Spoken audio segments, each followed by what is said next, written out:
জায়গাটা দেখতে কি অসাধারণ লাগছে, তাই না? জায়গাটা কোথায় বলুন তো?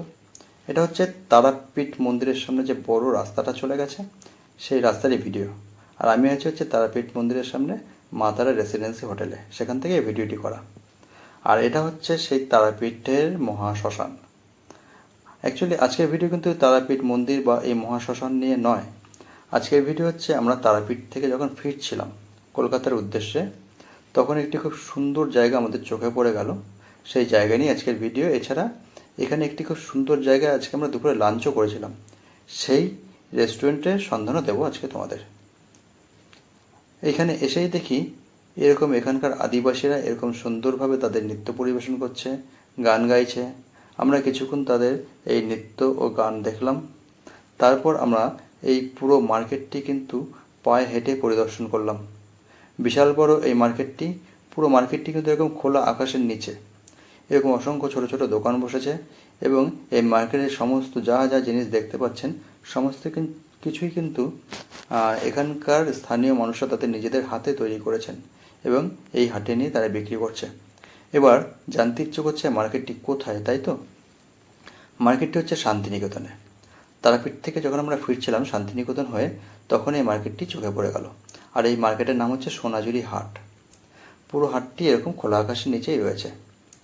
আর এখানে রয়েছে বিভিন্ন ঘর সাজাবার জিনিস, বাচ্চাদের খেলনা, তাঁতের জিনিস, পোশাক আশাক সমস্ত কিছুই রয়েছে।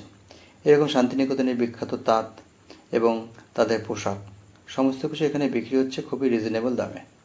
আমরাও এখান থেকে কিছু মার্কেটিং করলাম, করে তারপর পুরো মার্কেটটি ঘুরলাম। ঘুরে আমরা চলে গেলাম হচ্ছে দুপুরে লাঞ্চ করবার জন্য এই রেস্টুরেন্টে। এটা হচ্ছে রামশ্যাম রেস্টুরেন্ট কাম রিসোর্ট। এখানে আপনি চাইলে থাকতেও পারেন।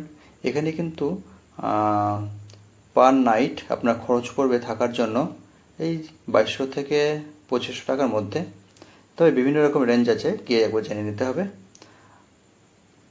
এখন সময় প্রায় 3:30 থেকে 4টে বাজে। আমরা তো ফার্স্টে ভেবেছিলাম হয়তো খাবার পাবো না, কিন্তু ভেতরে গিয়ে দেখি প্রচুর লোক এখনও খাবার জন্য ওয়েট করছে।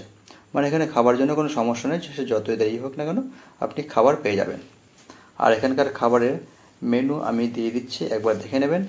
মোটামুটি এখানকার ভেজ থালি 199 টাকা থেকে শুরু। তারপরে মাছ মাংস দাম আলাদা। মোটামুটি মাছ মাংস দিয়ে খেতে গেলে আপনার 400-450 টাকার মতো পড়ে যাবে। এবং এখানকার খাবার পরিবেশন করতে খুব সুন্দর। এরকম কাঁসার থালায়, কাঁসার বাটিতে বিভিন্ন রকম পদ দিয়ে এরা খাবার পরিবেশন করে। এবং শেষ পাতে কিন্তু আমাদের দইও ছিল। যাই হোক, দুপুরবেলা লাঞ্চ সেরে আমরা বেরিয়ে পড়লাম আবার আমাদের বাড়ির উদ্দেশ্যে। আজকে আমাদের বাড়ি আসতে হবে। তাহলে ভিডিও আমরা আপাতত এখানেই শেষ করছি। আবার আসবো অন্য একটি ভিডিও নিয়ে। ভালো থাকবেন, সুস্থ থাকবেন।